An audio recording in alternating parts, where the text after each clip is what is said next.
Okay, let's start. Ang nakaraan ay Acts 16 kung saan pinakulong sila Paul, tapos binugbog sila, tapos pinalaya. And then dito na tayo sa chapter 17. Let's pray. Lord, thank you sa time na binigay niyo sa amin. Patuloy niyo kaming gabayan gamit ang inyong salita. Panalangin ko po na mga missionary journeys ni Paul at Silas at Timothy ay ma-experience din namin sa aming ministry.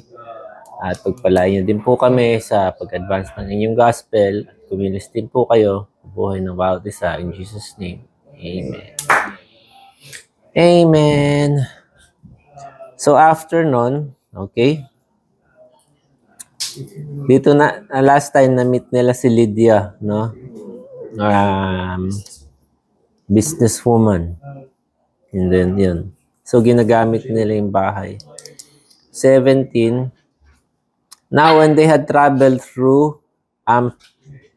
Amphipolis and Apollonia, they came to Thessalonica, no?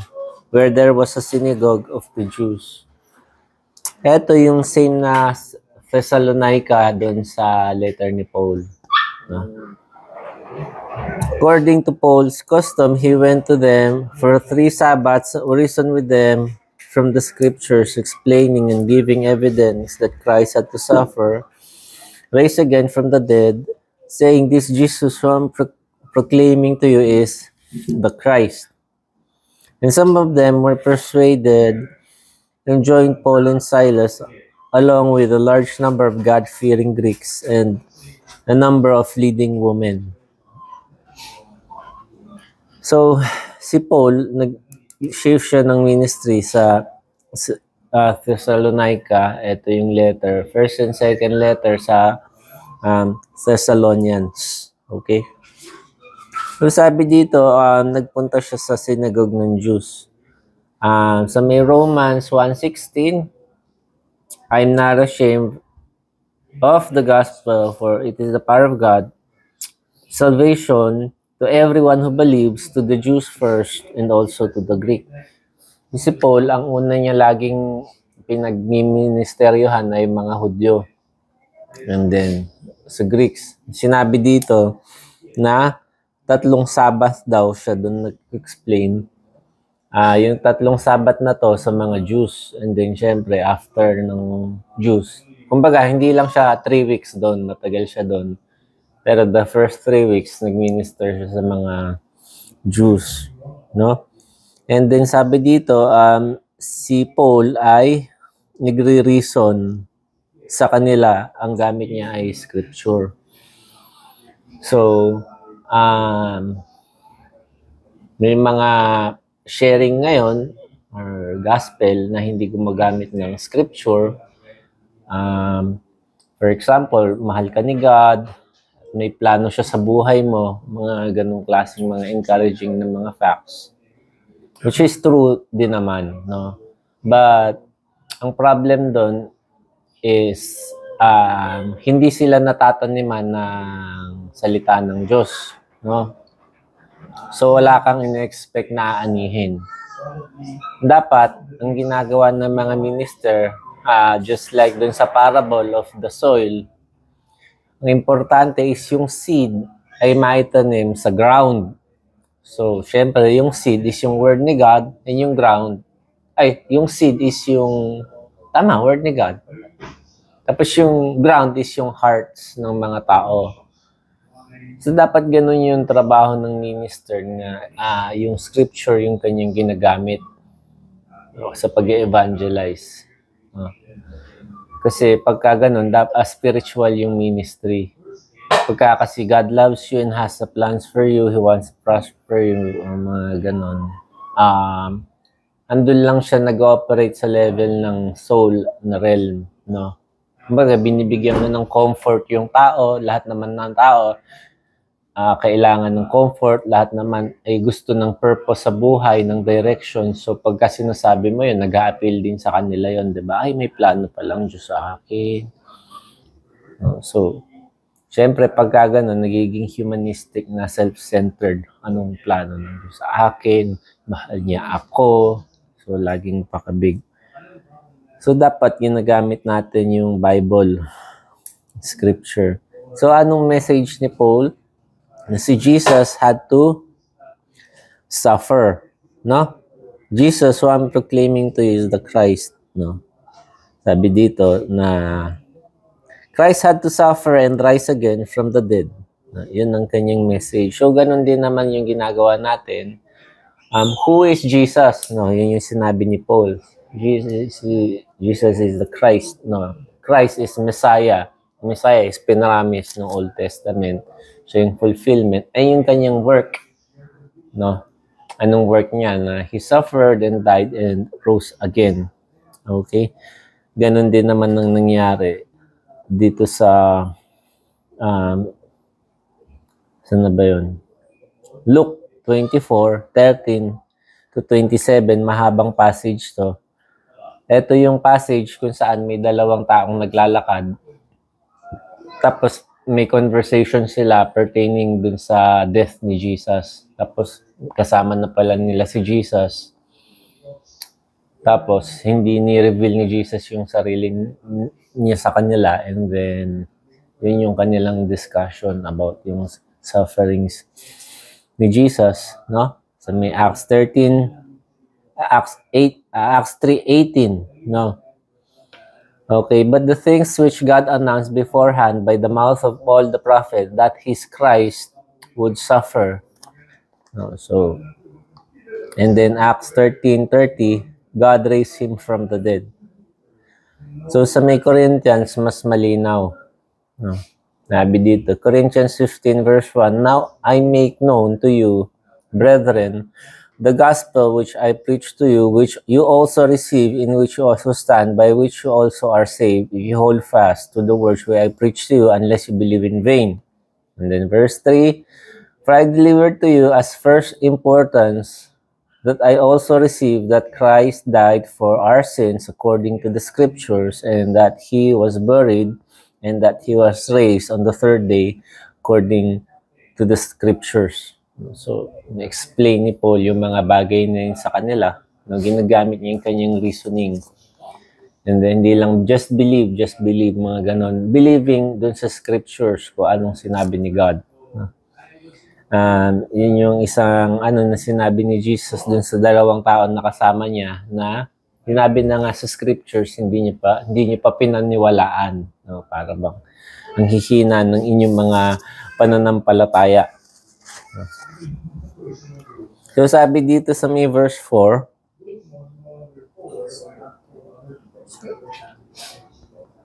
okay, some of them were persuaded and joined Paul. So ando na naman yung kanilang success. Papansin natin yung success ng ministry ni Paul. And in-attribute natin to sa workings ni God. Kasi si Paul ay servant ni God. Tapos si God is working through Paul na maitanim yung gospel sa buhay ng tao, yung script, yung kanyang salita, tapos kumikilos din si God. Then yung syempre pinaka-ideal and biblical na situation na hindi atin yung ministry na ito, sa Diyos yung ministry na ito, tayo lang ay yung kanyang hinahayo at magbahagi ng kanyang salita. Tapos pag ginamit niya tayo pang magtanim, kikilos siya sa buhay at gagamitin niya ang salita na ating naitanim. Okay? So, anong trabaho natin?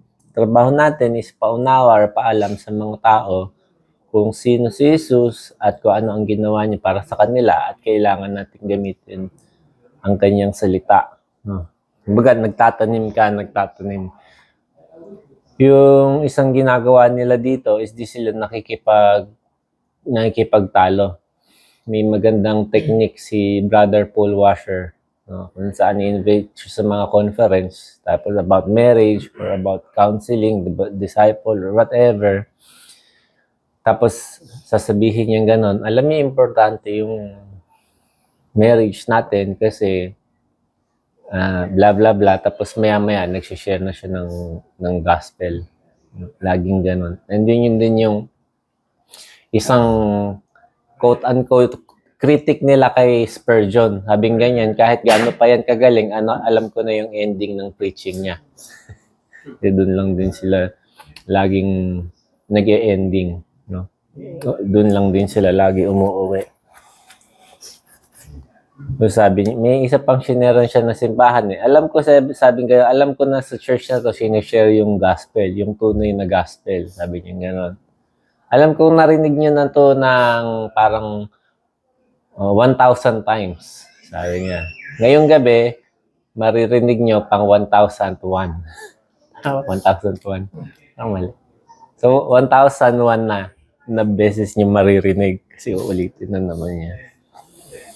Verse 5, but the Jews, being jealous and taking along some wicked men from marketplace, formed a mob and set the city in an uproar, and attacking the house of Jason, where they were seeking to bring them out to the people. When they did not find them, they began dragging Jason and some brethren before the authorities, saying, these men have upset the whole world.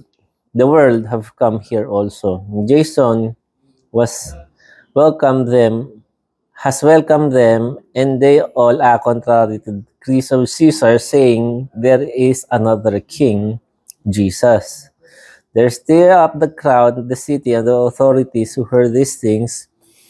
And when they had received a pledge from Jason and the others, they released them.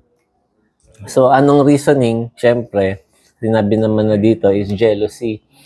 Nakita ng mga Jews din success. So, ganun din kay Jesus, di ba?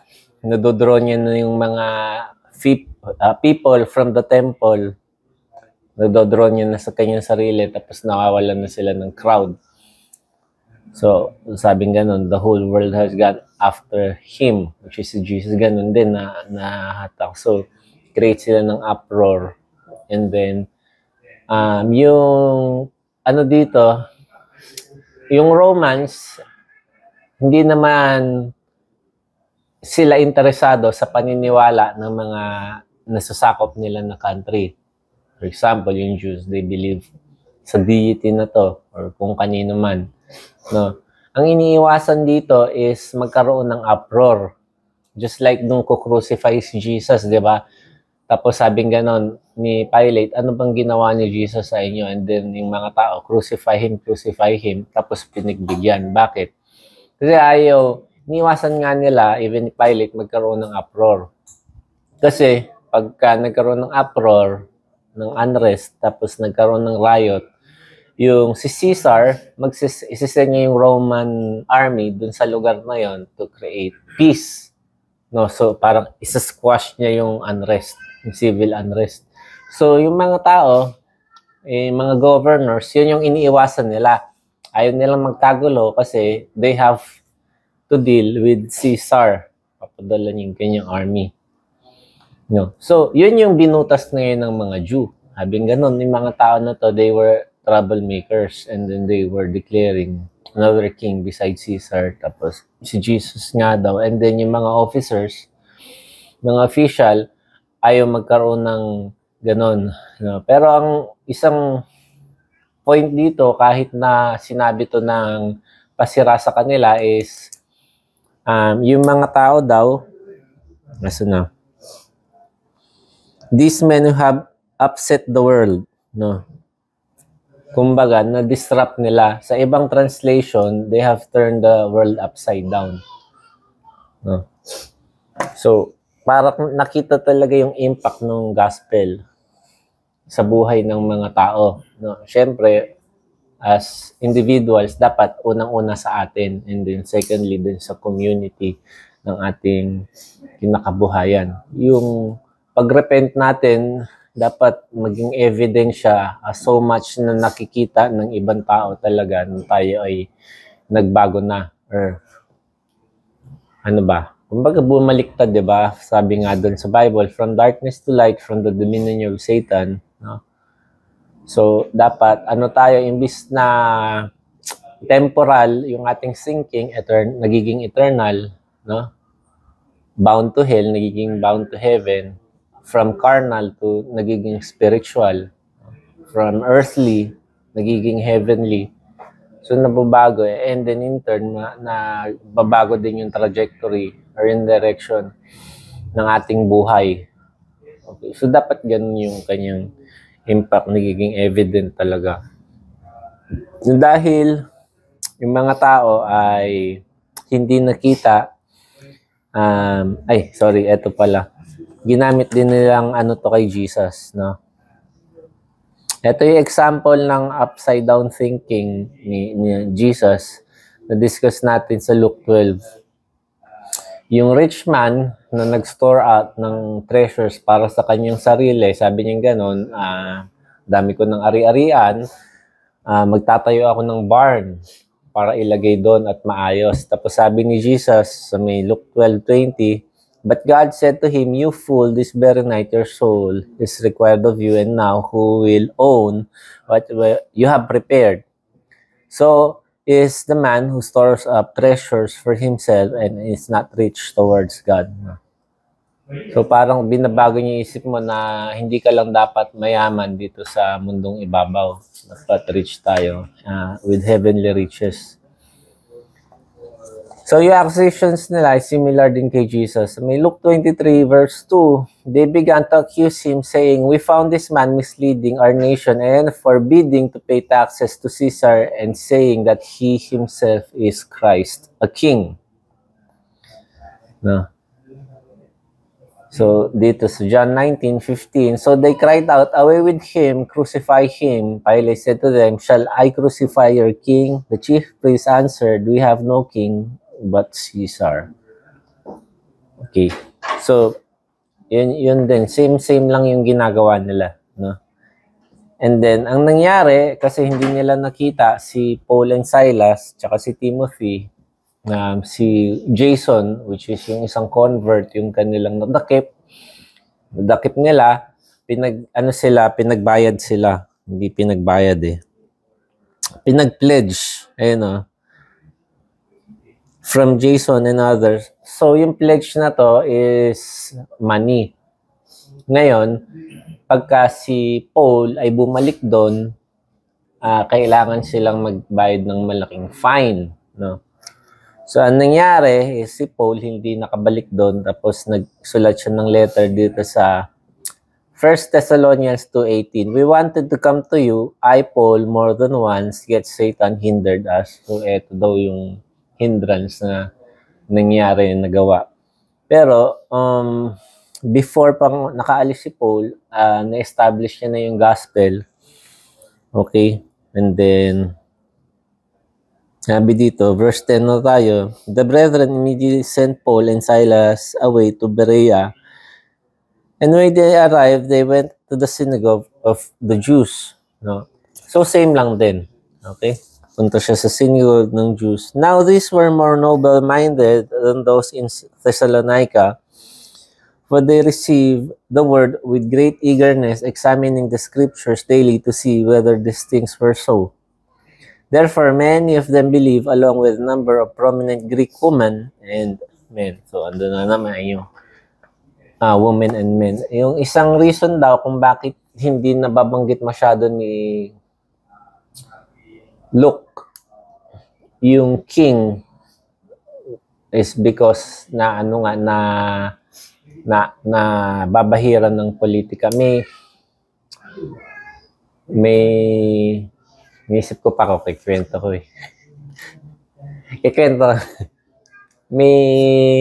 Usually pagka yung may mga Christian na minister na nagkikita, ang isang iniiwasan ko is parang pagalingan sa Bible, no? Alam mo ba? Pero hindi nila sinasabi, pero parang tinetest nila yung Bible intelligence mo, no? Kung well-versed ka ba. So, syempre, ako din naman ako interested doon. Parang interested ako sa fellowship, di ba? Christian tayo, fine. Kumbaga, we take yung kanilang word for it. No? Kuwari, tayo sa the truth, diba?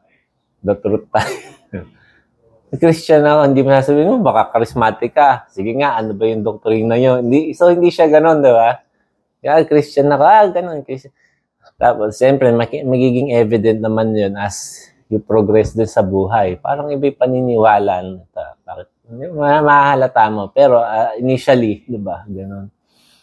So, yung isang nangyari, sabing ganun, ay parang people don't baptize in the parang do you were you baptized with the in the name of my Father, the Son, and the Spirit? Sabi ko, yes. Sabi nga, they don't baptize people dun sa bagay na yon, di ba? They only baptize in Jesus' name. Yun din yung Catholic teaching, mga ganyan. Sabi ko, okay, fine. No? Pero syempre, ang reasoning behind that was yung mga sinishare nila is mga Jews, di ba? Mga Jews is naniniwala na kay God, no? Ang hindi nila pinapaniwalaan is si Jesus, which is yung kanilang Messiah na kanilang nireject, no? So in order to become a Christian, they need to be baptized in Jesus' name. Yun yung kanilang pino-point out, no? So parang syempre di ko na sinabing gano'n. Pero ayun. So, eto, sabing ganon, kailangan talaga natin na i-search yung scripture. Ito yung mga Berean, sabing ganon, ko alam kung sino eh. Sabing ganon, may nakita ba kayong letter ni Paul for the Bereans? Diba? Meron sa mga pinuntahan niya dito eh, diba? Meron sa Galatians, meron letter sa Philippians, meron sa Thessalonians. Bakit daw walang letter sa mga Bereans, no? Kasi daw okay naman na sila, no? Paano sila naging okay? Kasi yung kanilang attitude in searching the scripture. Inaaral talaga nila yung Bible, no? So, founded sila sa scripture. Ang isang maganda dito is si Paul, hindi siya na-offend. Paul ay the great apostle Paul who wrote 13 epistle, no? Ang preacher nila. Tapos uuwi sila. Tapos sasabihin nilang gano'n. Tignan nga natin, kung totoo yun. Tapos titignan nila sa Bible. Yung ibang preacher, ma-offend. No? Sinabi ko na nga ba't check nyo pa? Hala ba kayo, hindi nyo ba ako pinapanawalaan? Di ba? Tamang duda ba kayo sa akin? No? Parang, alam mo yun, parang inaatake ka Pero pag ganun, mas okay. Actually, medyo naramdaman ko to na dati. Pero matagal ng panahon yun Alam ko na, yung verse na to, alam ko na to. Tapos naramdaman ko pa din siya Na para bang, anong verse ba ginamit mo kanina? Parang ganun. Kine-question pa nito. So, sabi ko ganun. So, syempre, pagka ganun, ayusin mali attitude mo. Okay nga yan sila mismo mag-search, no? So, yung kanila is diligent sila. Alala natin yung mga learners ng wisdom sa Book of Proverbs. Before pa nag-open yung gates ng city, nakaabang na sila sa labas. So, andun yung kanilang diligence. Noble sila because sinabi naman din dito, number 1 is they receive the word with eagerness and they examine the scriptures daily to see whether these things were so. So, hindi sila skeptic na nag-check. Di totoo yan, tignan ko nga. Hindi ganon. Kasi una-una, eager sila. Bukas yung kanilang isipan, bukas yung kanilang puso. No? So, dun sa kanilang eagerness, sinamahan pa nila ng diligence. So, this scripture, hindi lang they search the scripture. Kakabulhod. They did it daily. No? So, diligent sila, ginagawa nilang ganyan. Tapos, hindi lang doon. They wanted to find out. Sabi nga nun, if these things were so, meron silang pinipursue. Meron silang pursuit na ginagawa. Ito yung dapat natin malaman and hindi tayo titigil. Nangyari sa atin yun, di ba? Ano ba yung gospel? Kasi syempre gusto natin mag-evangelize. Ano ba talaga yun? And then, ginawa ko nun, katakot-takot na preaching yung pinakinggan ko, iba't ibang materials yung aking binasa. So, para bang, gusto mo pag nag-evangelize ka, tama. Siyempre, ang isang magandang examine doon is, ano ba yung gospel na pinreach ni Jesus, ng kanyang disciples, ano ba yung gospel na pinreach ni Paul? So, pagka iisla lang kayo ng notes, yan ang mainam. Pero, ano nga ba yun? So, doon na magsisimula. You have to search the scriptures. No? So, ginamit pa rin ni Paul yung scripture. And then, verse 12, Therefore, many of them believe, along with a number of prominent Greeks. 13. But when the Jews of Thessalonica found out that the word of God had been proclaimed by Paul in Berea also, they came there as well, agitating and stirring up the crowds. Then immediately the brethren sent Paul out to go as far as the sea, and Silas and Timothy remained there. Now those who escorted Paul brought him as far as Athens, and receiving a command for Silas and Timothy to come to him as soon as possible, they left. No? So nangyari na din to. Actually, this happened 5 times already. Kung saan, ay pumunta si Paul doon. Sundan natin. Persecute din natin. Yung ibang tao, committed talaga sila sa paggawa ng hindi maganda. Ang manonote lang natin dito is yung pag-iwan ni Paul kay Silas and Timothy. No? So, one of the reason is si Paul, hindi lang siya interested maggawa ng converts. Interested siya, ang gusto niya talaga is mag-plant ng church. Sabi niya gano'n, ay, sige, ako lang palang ayaw niyo, no? Ako lang aalis. Sabi ngayon, Timothy and Silas, manatili kayo dyan. Ano yung tinagawa nila? By this time, alam na natin, di ba?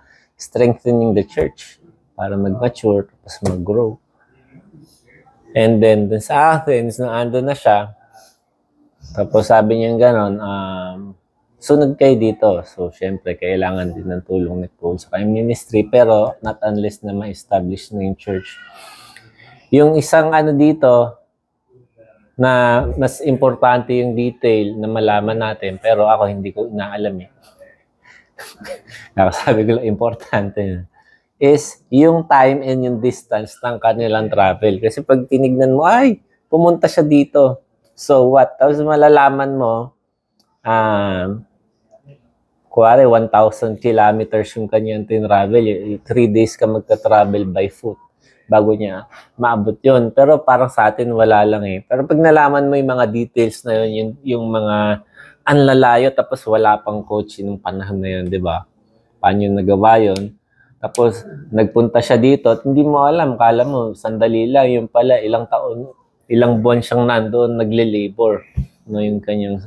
So, magandang point yung pag nalaman mo, siguro kasi sa atin sa ministry na nagkakaroon tayong frustration or yung minsan na-burn out, minsan may mga discouragement and disappointments, no? Tapos yung isang benefit pagkaalam mo yon is parang nangliliit na yung tingin mo sa mga sa mga bagay. For example, si Paul ay pinipersecute, sabi niya gano'n, these light afflictions are only for a moment. Alam natin yung affliction si Paul is shipwreck, persecution, imprisonment. Paano niya na tawag na afflictions? Kasi kino-compare niya sa eternal weight of glory. So, kuwari, tayo magre-reklamo tayo. Ang layo naman ng pupuntahan ko. Tapos nakamotor ka. Ang init naman, no? Tapos si Paul nga. Naglalakad lang. Si Paul nga is pupunta siya sa lugar na to tapos hinahunting siya ng authorities. So, okay. Sabi mo, tagal-tagal ko na sinishare nito, hindi pa, wala pang result. Tapos makita natin si Paul nga, ganito siya mag-labor. So, parang benefit lang nung alam natin yung mga small details is yung ating mga great burden. Para ba? Wala lang yan. Parang namamalengke ko dati. Tapos, bigat-bigat, bigat-bigat naman ang dala-dala ko. Tapos may matanda. Siyempre, sa palengke, may matandang babae. Puti na lahat ng buhok niya. No? Tapos, ang laki-laki ng bubuhatin niya. Tapos, pag gano'n niya, nakita ko, may tricep. Tapos, may bicep. No? Tapos, senior na talaga. Kasi lola na. Tapos, sabi ko gano'n, hindi pala ito mabigat. Maarte lang ako. Nawawala yung problema mo eh. Nakikita may pinagdadaanan ng ibang tao, mas grabe. Yan. Ang reason lang naman kung ba't di ko yung naalis, kulang yung RAM nung utak ko eh. hanggang, hanggang doon lang ako sa ano eh. Yung eto lang yung kakasya. Yung mga details na yun. Saka na lang. Ayun. Let's pray. Lord, thank you sa Bible study. Bless niyo po mga buddy at sa aming pong ministry. Pagpalain niyo din po kami. Ito po aming dalangin sa Panginoon Jesus. Amen.